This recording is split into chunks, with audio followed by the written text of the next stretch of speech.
Bismillahirrahmanirrahim. Alhamdulillahirabbil alamin. Wassalatu wassalamu ala sayyidina Muhammadin asyrafil mursalin wa ala alihi wa sahbihi ajmain. Subhanaka la ilma lana illa ma 'allamtana innaka antal alimul hakim. Qala rabbi shrah li sadri wa yassir li amri wa hlul 'uqdatam min lisani yafqahu qawli. Nawaitu ta'alluma wa ta'lima li hadhihi wal istifada wa tadhakkur wa tadhkir wa naf'a wal intifa' wa tamasuk ala kitabillahi wa sunnati rasulih wa du'a ila al-huda wa dalala ala al-khair tigha amradatihi wa qurbihi wa thawabihi subhanahu wa ta'ala. Qala al-musannif rahimahullahu ta'ala wa nafa'ana bihi wa bi'ulumihi wa amadana bi asrar bidarin amin. Akan kita lanjutkan membaca kitab Syarah Uqudul Lujain fi Bayani Huquqiz Zawjain yang dikarang oleh Syekh Nawawi bin Umar dari Banten, Jawa Barat. Kita masih membahas pasal yang keempat, yaitu membahas tentang haramnya seorang laki-laki melihat kepada perempuan yang bukan mahram, dan begitu juga sebaliknya. Dan pada pembahasan sebelumnya sudah kita bahas juga ada beberapa kondisi di mana seorang laki-laki itu boleh melihat kepada yang bukan mahram dalam beberapa kondisi dan dalam beberapa keadaan. Sekarang kita akan lanjutkan terkait dengan bahayanya pandangan mata. Kemarin dijelaskan, saya ulang kembali. Wa qala Daud libnihi Sulaiman alaihi wassalam. Nabi Daud itu pernah berkata kepada anaknya yang bernama Nabi Sulaiman, "Ya bunayya imshi khalfal asadi wal aswad wala tamshi khalfal mar'ati." Wahai anakku, berjalanlah di belakangnya macan atau harimau dan juga ular besar yang hitam, tapi jangan berjalan di belakangnya perempuan. Bahaya berjalan di belakangnya perempuan itu, bahaya. Karena kemarin dijelaskan juga, kata Imam Mujahid, idza aqbalatil mar'atu jalasa iblis ala ra'siha fazayyanaha lima yandur. Kalau kita itu berhadapan dengan seorang perempuan, maka iblis itu akan duduk di atas kepalanya perempuan tersebut, kemudian menghiasi bagi siapa saja yang melihat. Makanya kalau perempuan itu suka dandan, itu nanti kalau dilihat sama laki-laki lebih cantik lagi, karena yang memakaikan make up itu adalah iblis gitu. Ini di atasnya kepalanya. Makanya hati-hati bagaimana caranya agar kemana-mana tidak dikawal oleh iblis gitu. Begitu kata Imam Mujahid. Ini kata Imam Mujahid, idza aqbalatil mar'atu jalasa iblis ala ra'siha fazayyanaha lima yandur. Kalau ada seorang laki-laki berhadap-hadapan dengan seorang perempuan, maka iblis akan duduk di atas kepalanya seorang perempuan, kemudian menghiasi kepada siapa saja orang yang melihat. Yang asalnya biasa tapi sepertinya cantik begitu. Yang asalnya tidak bermake up, ya ketahuilah bahwa nanti yang akan memakaikan makeup adalah iblis. Wa idza adbarat jalasa ala ajizatiha fazayyanaha lima yandur. Kalau perempuan itu membelakangi seorang laki-laki, berarti laki-laki melihat dari belakang, maka iblis itu akan duduk di atas pantatnya perempuan. Maka nanti timbul hal-hal yang negatif. Makanya hati-hati. Hati-hati. Apalagi sampai terlihat lekuk tubuhnya, harus benar-benar hati-hati. Yang tidak terlihat lekuk tubuhnya saja itu bisa membangkitkan syahwat, menggoda manusia, apalagi yang terlihat lekuk tubuhnya. Hati-hati, apalagi perempuan yang punya anak, jangan menyusui di sembarang tempat. Masya Allah. Saya kemarin itu ada acara di Python, pertemuan alumni Pondok Tabak Beras. Ya, alumni Pondok Tabak Beras Probolinggo Situbondo. Ada sekitar 50 yang hadir. Di antaranya ada juga salah satu keluarga Nurul Jadid yang juga dari Tabak Beras. Istrinya Kiai Abdul Hamid Wahid itu dari Tabak Beras. Setelah dari acara,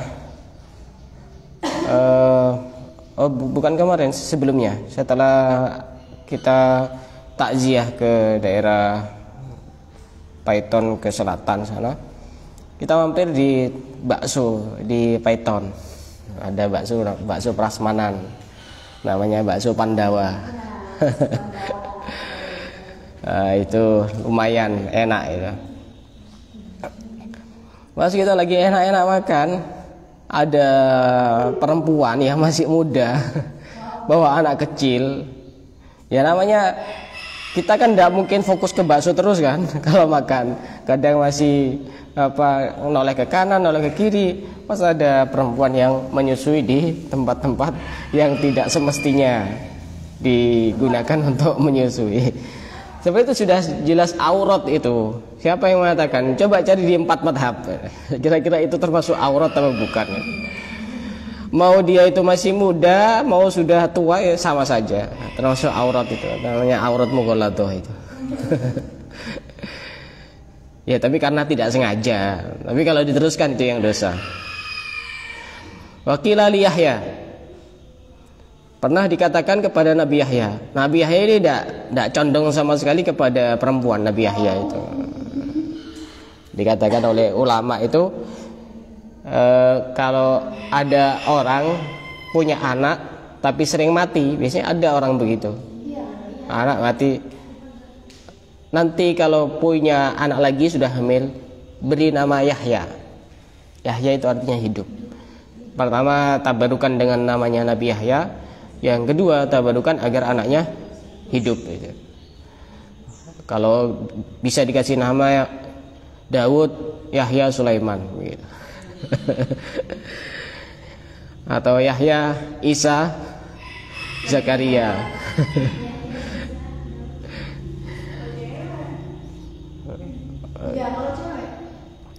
Ya nanti diganti. Jangan kasih nama Yahya.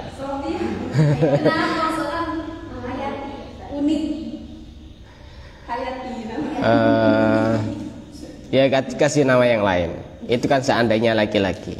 Itu hanya memancing saja agar anaknya benar-benar hidup gitu. Pernah ditanyakan kepada Nabi Yahya, ma bad'uz zina, apa permulaan orang itu bisa melakukan zina? Padahal Nabi Yahya itu tidak pernah tertarik sama perempuan. Beliau menjawab qala an-nadharu, yaitu melihat bil mar'ati kepada perempuan. Wa tamanni lizina bil qalbi, dan berharap untuk berzina di dalam hati. Itu permulaan zina itu dari mata. Dan mata, zina mata itu termasuk dosa besarnya dosa kecil. Dosa kecil itu ada kecilnya bermacam-macam, ada yang kecil, ada yang tidak besar, tapi semuanya dosa kecil. Nah, di antara dosa kecil yang sangat berbahaya itu adalah zinal ain. Melihatnya mata. Karena itu bisa menyebabkan orang untuk melakukan dosa besar, yaitu zina. Itu bisa. Makanya ada sebuah syair yang mengatakan nadratun fabtisamatun fasalamun famau'idun, nadratun fabtisamatun fasalamun fakalamun famau'idun faliqa'u. Jadi tahapan-tahapan orang melakukan dosa begitu. Nadratun dari pandangan, sekali memandang langsung tertarik. Kemudian setelah itu fabtisamatun, kemudian senyuman. Nah, setelah mandang terus senyum-senyum. Setelah itu fasalamun, mengucapkan salam, menyapa gitu. Hai atau assalamualaikum, itu sama saja. Nyapa-nyapa juga sama, ada modusnya soalnya. Setelah itu fakalamun, ngobrol bareng. Famau'idun, kemudian janjian. Faliqaun, kemudian ketemuan. Nah, setelah ketemuan itu ya sudah, terjadilah sesuatu yang tidak semestinya terjadi gitu. Itu semuanya dari pandangan itu. Itu semuanya dari pandangan. Tidak mungkin orang tidak cinta tidak timbul dari pandangan, kecuali cinta kepada Kanjeng Nabi. Tidak pernah melihat tapi bisa cinta. Maka di sini dijelaskan wa man lam yaqdir ala ghaddi basarihi lam yaqdir ala hifdzi farjih. Orang yang tidak bisa memejamkan, menundukkan pandangannya, maka dia bisa dipastikan tidak mampu untuk menjaga farjinya, tidak mampu untuk menjaga kemaluannya. Orang itu melakukan dosa yang berhubungan dengan kemaluan karena dia tidak bisa menjaga pandangannya. Anggap saja dia tidak berzina misalkan, tapi tetap suka melihat hal-hal yang haram misalkan. Dia bisa bermaksiat dengan kemaluannya dengan cara yang berbeda, dengan cara yang lain. Itu karena memang dia tidak bisa menjaga pandangannya. Orang-orang seperti itu terapinya itu harus sering berpuasa. Orang sering berpuasa itu salah satu manfaatnya menundukkan kemaluan dan syahwat pandangan itu. Wa qala al-Fudail, Imam Fudail berkata, yaqulu iblis ini berkata, huwa ay an-nadharu qausil qadimah wa sahmil ladzi la ukhti'u bihi. Kata iblis, pandangan mata itu adalah busurku yang terdahulu dan anak panahku yang tidak pernah luput, yang tidak pernah meleset. Jadi iblis itu untuk mencelakai seseorang itu cukup dengan pakai anak panah yang bernama pandangan mata. Itu tidak pernah meleset. Ibarat orang memanah itu pasti tepat sasaran. Jadi iblis itu yang digoda itu ya ini, sekitar mata ini, pandangan mata. Maka juga ada beberapa tanda-tanda kalau orang itu di dalam tubuhnya ada gangguan itu. Ini coba dicek masing-masing nanti ketika di rumah ya. Coba baca Quran jarak beberapa menit, misal 10 menit atau 15 menit, kok ngantuk, ada yang bermasalah di dalam tubuhnya. Padahal 10 menit, 15 menit ini masih belum lama. Apalagi misalkan bacanya pagi atau siang atau sore. Kalau tengah malam ya kemungkinan ya ngantuk gitu. Atau ketika baca Quran itu panas matanya. Ada orang seperti itu, panas matanya itu, panas, nggak tahu kayak ngelihat uang yang warnanya merah. Panas. Atau matanya terasa berat. Itu berarti ya di dalam tubuhnya ada gangguan. Saya pernah di sekolah itu sekitar 3 tahun apa 4 tahun yang lalu, saya ngajar Al-Quran hadis. Waktu itu saya suruh satu-satu untuk maju baca Al-Quran, surat Al-Falaq dan surat An-Nas, masing-masing satu-satu. Yang lain lancar semuanya, ada yang tidak lancar juga tapi biasa. Tapi ada juga yang lancar, tapi di tengah-tengah baca ini tiba-tiba dia nangis. Setelah nangis, ternyata dia bereaksi, ternyata dia kesurupan setelah baca itu. Nah, makanya kalau ada orang baca Quran kok kepanasan, itu ada jinnya itu. Hati-hati. Jadi kata iblis itu, pandangan mata itu adalah anak panah yang tidak pernah meleset. Tidak pernah meleset itu sudah. Semuanya itu bermula dari pandangan mata. Disebutkan dalam sebuah syair, kulul hawadisi mabdaha minan nadhari. Setiap kejadian itu bermula dari pandangan. Wa mu'dhamun nari min mustasghari syarari. Sedangkan api yang berkobar-kobar itu bermula dari percikan-percikan yang kecil. Kan ya? Enggak tiba-tiba langsung besar. Wal mar'u madza ainan yuqallibuha fi a'yunil aini mauqufun 'alal khatari. Seseorang itu selama matanya itu jelalatan, selama matanya itu tidak dikontrol, pandangannya tidak dikontrol, maka dia berada dalam bahaya yang cukup besar. Kam nadratin fa'alat fi qalbi sahibiha fi'las sihami bila qausin wala watari. Banyak sekali pandangan yang dilakukan yang membekas di hati orang tersebut seperti sebuah anak panah yang melesat tanpa ada tali. Anak panah tapi bisa tepat sasaran tanpa ada senarnya itu. Senar tahu ya. Tidak ada itunya tapi bisa melesat. Itu namanya pandangan.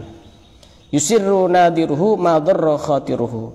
Pandangan itu memang mengenakkan, menjadikan orang itu senang, tapi membahayakan kepada hatinya. La marhaban bisururin ada bid-darari. Tidak ada kata selamat datang untuk sebuah kebahagiaan yang nanti kembalinya adalah sebuah kesengsaraan. Begitu kok. Jangan ucapkan selamat datang dengan sebuah kebahagiaan yang nantinya justru berakibat kepada kesengsaraan. Orang ngelihat itu seneng kan, dilihat terus. Kemarin sudah jelas kan, yang tidak boleh itu bukan cuma laki-laki melihat perempuan, tapi perempuan melihat laki-laki juga tidak boleh, sama saja. Dikira cuma laki-laki kepada perempuan. Makanya kata syair ini, jangan ucapkan selamat datang kepada kebahagiaan yang nantinya bisa berakibat kepada kesengsaraan. Artinya jangan diterima. Jangan diterima. Masih tanya lagi, siapa yang tidak diterima? Pandangannya jangan diterima. Jangan disambut dengan bahagia, karena nanti berakibat kepada sengsara.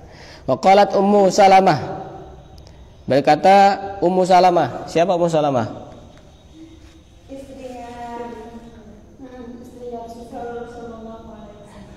Istrinya Rasulullah. Waqalat Ummu Salamah. Ummu Salamah berkata, ista'dzana Ibnu Ummi Maktum al-A'ma. Pernah ada seorang laki-laki bernama Abdullah Ibnu Ummi Maktum. Beliau ini adalah orang yang buta. Nama aslinya adalah Abdullah bin Shuraih bin Malik bin Rabi'ah. Ala Rasulillah wa ana wa Maimun jalisatani. Jadi ada namanya Ibnu Ummi Maktum, seorang yang buta, minta izin untuk masuk kepada Rasulullah, sedangkan di situ ada Ummu Salamah dan Maimunah. Ini sama-sama istrinya Rasulullah, lagi duduk-duduk. Kemudian Rasulullah merintahkan kepada mereka berdua, ihtajiba, kasih penghalang, kasih penutup. Kemudian mereka heran, awalnya beliau ini kan tidak bisa melihat, layub siruna, tidak bisa melihat. Kemudian kata Rasulullah, faqala wa antum la tubsironihi, apakah kalian berdua tidak melihatnya? Jawabannya apa? Bisa melihat. Maka tetap tutup. Tidak boleh. Berarti perempuan tidak boleh juga melihat laki-laki. Maka di sini juga dijelaskan, tidak diperbolehkan bagi perempuan duduk bareng dengan orang yang buta. Tidak boleh. Apalagi membuka aurat, tidak boleh. Walaupun orang butanya tidak bisa melihat. Tidak boleh khalwah, berdua-duaan dengan orang yang buta. Lebih-lebih kepada yang bisa melihat. Di dalam satu cerita yang lain, riwayat yang lain, di situ bukan Ummu Salamah dan Maimunah, tapi Sayyidah Aisyah dan Hafsah lagi duduk-duduk bersama Nabi. Kemudian datang Ibnu Ummi Maktum yang buta itu, terus Rasulullah merintahkan untuk membuat penghalang, penutup, berhijab. Dengan pertanyaan yang sama, ini kan tidak bisa melihat wahai Rasulullah. Terus Rasulullah bertanya, tapi kalian tidak buta kan? Kalian bisa melihat ini Ibnu Ummi Maktum kan? Iya. Kata Rasulullah, la'anallahu nadir wal mandur ilaih. Allah melaknat orang yang melihat dan orang yang dilihat. Tidak boleh begitu. Apalagi sama-sama dewasa. Yang berikutnya, la yajuzu limra'atin mu'minatin billah an tudhiru ala kulli ajnabin ay laisa bizaujin wala mahramin binasabin aw radha'in. Tidak boleh bagi seorang perempuan menampakkan auratnya kepada laki-laki ajnabi, bukan suaminya, bukan mahramnya, baik secara nasab atau radha. Wala yajuzu nadharu minhu ilaiha, dan juga tidak boleh untuk melihat laki-laki kepada perempuan yang bukan mahram, wala minha ilaihi, dan juga perempuan kepada laki-laki yang bukan mahram. Maka di sini Jika melihat saja itu tidak diperbolehkan, maka lebih parah lagi jika bersentuhan. Itu tambah tidak boleh. Walal masu bil musafahah, tidak boleh juga bersentuhan dengan cara bersalaman, tidak boleh. Dan sejenisnya. Salaman itu sudah sangat ringan. Bersentuhan ya bukan cuma salaman, tidak boleh. Tidak boleh. Maka sebenarnya apa ya? Kalau masih muda-muda begitu, terus ada acara apa? Alam-alam itu apa namanya? Renungan alam apa? Renungan alam apa itu? Tapi masih muda semuanya, laki perempuan, tidak ada yang dituakan, tidak ada yang disepuhkan, itu kurang bagus, karena nanti bisa terjadi hal-hal yang tidak diinginkan. Minimal bisa ngobrol seenaknya sendiri, walaupun banyak orang. Coba tapi kalau ada yang dituakan begitu dan dia paham agama, insya Allah tidak akan macam-macam begitu.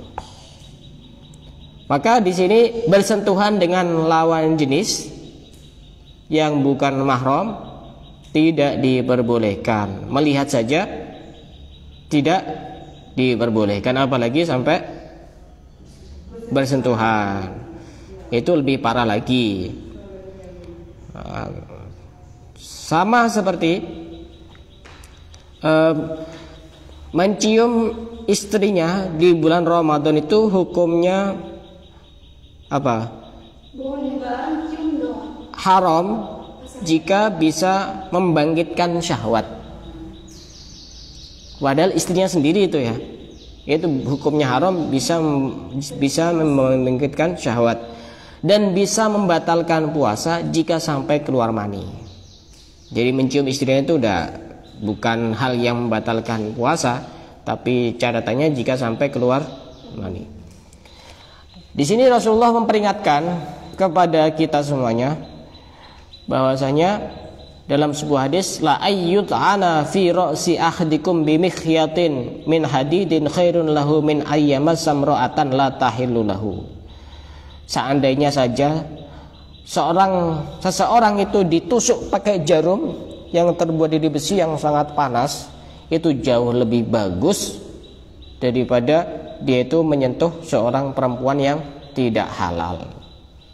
Lebih bagus ditusuk-tusuk ini kepalanya pakai jarum. Maka berorganisasi itu harus berhati-hati, harus tahu aturan. Apalagi organisasi Islam, harus tahu aturan, harus tahu batasan. Apalagi masih muda-muda semua, yang masih tingkatan muda-muda. Yang sudah tua itu saya kira nggak begitu, efeknya tidak begitu banyak. Kalau yang sudah tua-tua itu, kayak kemarin kita ada pertemuan alumni, itu rata-rata sudah 99% itu berkeluarga, sudah. Jadi ya sudah tidak begitu tertarik dengan yang lainnya itu.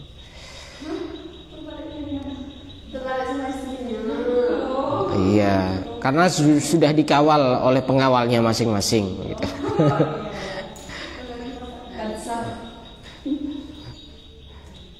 Itu namanya Polda, itu namanya. Tahu Polda? Kalau Polda singkatannya asli itu polisi daerah. Tapi kalau singkatan yang buatan, polisi dapur. Ada Polda, dikawal sama Polda. Polisi dapur. Dalam sebuah hadis yang lain dijelaskan, ittaqu fitnatad dunya wa fitnatan nisa. Takutlah kalian kepada fitnahnya dunia dan fitnahnya perempuan. Fa inna awwala fitnati bani Israil kanat min kibalin nisa. Karena fitnah yang pertama kali terjadi pada Bani Israel itu adalah bermula dari perempuan. Hati-hati, perempuan itu banyak fitnahnya. Kata Rasulullah, ma taraktu ba'di fitnatan adarra 'ala rijal minan nisa. Aku tidak pernah meninggalkan fitnah yang lebih membahayakan laki-laki daripada fitnahnya seorang perempuan. Jadi senjatanya laki-laki itu kasih perempuan. iya, perempuan itu bisa berbahaya, perempuan itu. Makanya di surga itu ada bidadari, karena laki-laki tertariknya sama perempuan. Kenapa tidak ada pangeran? Karena perempuan itu lebih suka perhiasan. Makanya dikasih iming-iming istana, rumah bagus, rumah mewah begitu. Kalau rumus umumnya begitu. Ada perempuan disuruh milih, laki-laki punya mobil bagus, rumah bagus, wajahnya biasa dibanding laki-laki yang ganteng, rumahnya soleh. Enggak, rumus secara umum begitu. Lebih milih yang kaya gitu.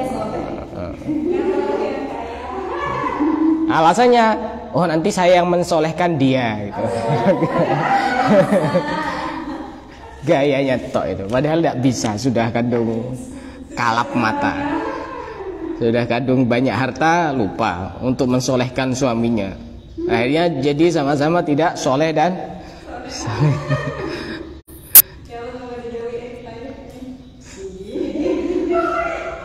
tapi bagus loh kalau misalkan dalam sebuah pernikahan bisa merubah pasangan, tuh bagus. Saya punya kenalan, kalau ini pondok besar, lama pondoknya puluhan tahun, menikah dengan seorang SPG. Tahu SPG? SPG itu apa?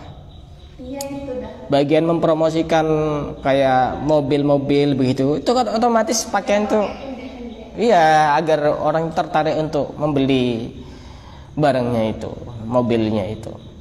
Tapi alhamdulillah saya lihat setelah menikah dengan ini, laki-laki ini berubah total. Dari penampilannya itu, masya Allah, kadang-kadang bisa melebihi yang mondok. Itu kalau seperti itu bagus, kalau seperti itu. Pokoknya hebat itu. Iya. Kalau tidak bisa jangan berani-berani, nanti tambah dirusak sama perempuan. Jadi tidak boleh iyakum wal khalwah, tidak boleh berdua-duaan dengan bin nisa, dengan seorang perempuan, berdua saja tidak boleh. Kecuali di situ ada banyak orang yang siqoh. Misal siqoh itu bisa dipercaya.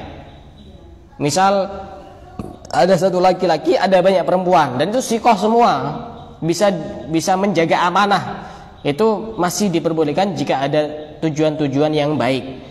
Tapi kalau cuma berdua-duaan, ada perempuan yang lain yang juga sama, mengiyakan, dibiarkan saja ngobrol berdua misalkan. Yang lain ditinggal main HP misalkan. Tidak boleh begitu. Tidak boleh. Ya misalnya acara pengajian yang isi laki-laki, yang mendengarkan perempuan semua, masa iya tidak boleh? Insya Allah sikoh itu.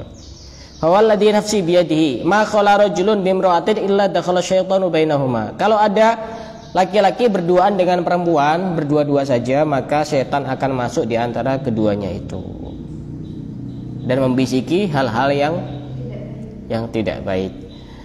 Dan kata Rasulullah, wala ayyuzahima rajulun hinziran mulattakhan bitinin aw hamain khairun lahu min ayyuzahima mankibuhu mankibam ra'atin la tahillu. Seorang laki-laki itu lebih baik berdesak-desakan dengan hinzir, apa hinzir? Babi yang berlumuran tanah, yang baunya tidak enak. Itu lebih baik bagi seorang laki-laki daripada berdesak-desakan pundaknya dengan seorang perempuan yang tidak halal, apa antri sembako atau apa begitu. Lihat konser, atau walaupun konsernya konser selawatan, kanan kiri ininya sama perempuan yang bukan mahram. Lebih baik kata Rasulullah berdesak-desakan dengan babi yang berlumuran tanah yang baunya tidak enak. Itu lebih baik daripada apa begitu.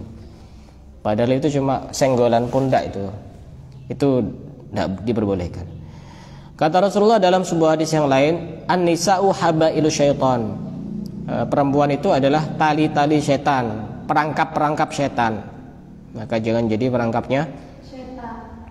Walau la hadhihi syahwah lama kana lin nisa'i sultanatun 'ala rijal. Seandainya tidak ada syahwat ini, maka perempuan itu tidak bisa menguasai kepada laki-laki. Jadi semacam jaring begitu. Jadi untuk menjaring laki-laki itu pakai jaring namanya perempuan. Jadi laki-laki harus waspada kepada perempuan, dan perempuan harus waspada jangan menggoda kepada laki-laki begitu. Dikatakan dalam sebuah makalah, idza qama dzakarur rajuli dhahaba sulusa aqlihi. Jika sudah berdiri kemaluan seorang laki-laki, maka hilang sepertiga akalnya. Dan seperti ini juga ada sebab musababnya. Kok bisa berdiri itu gimana? Ya karena ada perangkapnya setan gitu. Ini khusus orang dewasa. Yang tidak paham tidak usah tanya.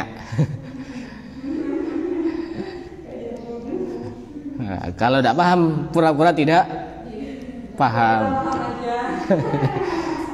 Fayajibu 'alal mar'ati idza aradat al-khuruj an tastura jami'a batinha wa yadayha min a'yunin nadirin. Kalau perempuan mau keluar, maka wajib untuk menutup auratnya. Maka sebenarnya dalam madhab Syafi'i, auratnya perempuan ketika di luar sholat itu adalah seluruh tubuhnya. Itu pendapat yang kuat di dalam madhab Imam Syafi'i. Makanya orang bercadar itu mengamalkan madhab yang pendapat yang paling kuat di dalam madhab Imam Syafi'i. Tapi orang Indonesia itu memilih pendapat yang lain yang tidak menyulitkan bagi masyarakat Indonesia. Jadi kalau masalah dibahas kuat mana pendapat yang mengatakan auratnya perempuan itu seluruh tubuh dengan seluruh tubuh kecuali wajah dan telapak tangan, lebih kuat yang seluruh tubuh itu. Jadi berbeda itu biasa, asal ada dalilnya masing-masing. Makanya kalau orang-orang Arab, Syarifah dan yang lainnya itu banyak yang pakai cadar. Yang tidak pakai cadar pun juga ada dan diperbolehkan. Intinya yang bercadar jangan merasa suci sampai menghina yang tidak bercadar. Yang tidak bercadar pun juga jangan merasa oh itu sok suci, nanti kelakuannya begini dan begitu. Itu urusannya Allah. Iya. Waqala kutiba 'ala ibni Adam nasibuhu minaz zina mudrikun dzalika la mahalata. Seorang itu ada kemungkinan untuk terjatuh kepada perzinaan. Semua orang itu memungkinkan itu. Fal ainani zinahuma an-nadharu. Pandangan mata ini zinanya adalah melihat. Wal udunani zinahuma al-istima'. Telinga ini juga bisa berzina. Zinanya adalah mendengarkan hal-hal yang tidak baik. Wal lisanu zinahu al-kalam. Sedangkan mulut ini zinanya adalah ngomong yang tidak ada manfaatnya. Wal yadu, tangan ini zinanya adalah memukul dan mengambil hal yang tidak menjadi haknya. Wa rijlu zinaha al-khuta. Sedangkan kaki zinanya adalah melangkah ke tempat-tempat yang tidak baik. Wal qalbu yahwa, hati menginginkan, wa yatamanna dan berharap, wa yusaddiqu dzalika al-farju aw yukadzibuhu. Sedangkan kemaluan itu bisa membenarkan, bisa tidak membenarkan. Jadi itu keputusan final itu ada di dalam kemaluan masing-masing. Sudah melihat, sudah mendengar, sudah memegang, sudah melangkah, tinggal kemaluannya itu bisa membenarkan, bisa tidak membenarkan. Wa qala Rasulullah li ibnatihi Fatimah. Rasulullah pernah bertanya kepada putrinya yang bernama Fatimah, ayu syai'in khairun lil mar'ati? adakah sesuatu yang sangat baik bagi seorang perempuan? Sayyidah Fatimah ini orangnya cerdas. Sayyidah Fatimah menjawab, alla tara rajulan wa la yaraha rajulun. Perempuan yang paling baik itu adalah yang tidak pernah melihat laki-laki dan tidak pernah dilihat oleh laki-laki. Ini kelasnya Sayyidah Fatimah ini. Jadi sampai saking tingginya derajatnya Sayyidah Fatimah, nanti ketika Sayyidah Fatimah itu melewati Sirat, itu semua laki-laki disuruh menundukkan pandangannya, padahal saat itu sudah tidak ada syahwat. Radhiyallahu taala anhu, radhiyallahu taala anha wa ardhaha. Ini kenapa kok bisa seperti itu? Karena ayahnya Rasulullah, gurunya adalah Rasulullah. Kemudian fadammaha ilaihi, kemudian dipeluk oleh Rasulullah. Rasulullah itu terharu dengan jawaban yang sangat hebat seperti itu. Dzurriyyatu ba'diha min ba'd fastahsana qaulaha. Makanya dulu itu sahabat-sahabat Rasulullah itu rumah-rumahnya yang ada jendela-jendelanya, yang ada lubang-lubangnya itu ditutup. Agar apa? Agar perempuan itu tidak terlihat oleh laki-laki dan tidak melihat kepada laki-laki, dan juga laki-laki tidak melihat kepada perempuan. Itu dulu. Kalau sekarang kan jendelanya besar-besar. Bahkan kalau tidak ada jendela, ya tambah dibuatkan jendela. Nah, ini bab yang ke fasal yang keempat, dan nanti ada yang sebagai penutup, khotimah penutup ini terkait dengan cerita-cerita perempuan yang salihah yang menjadi inspirasi untuk anggota kajian Az-Zahra. Ini insyaallah ini nanti penutup adalah cerita-cerita saja. Wallahu a'lam bishawab.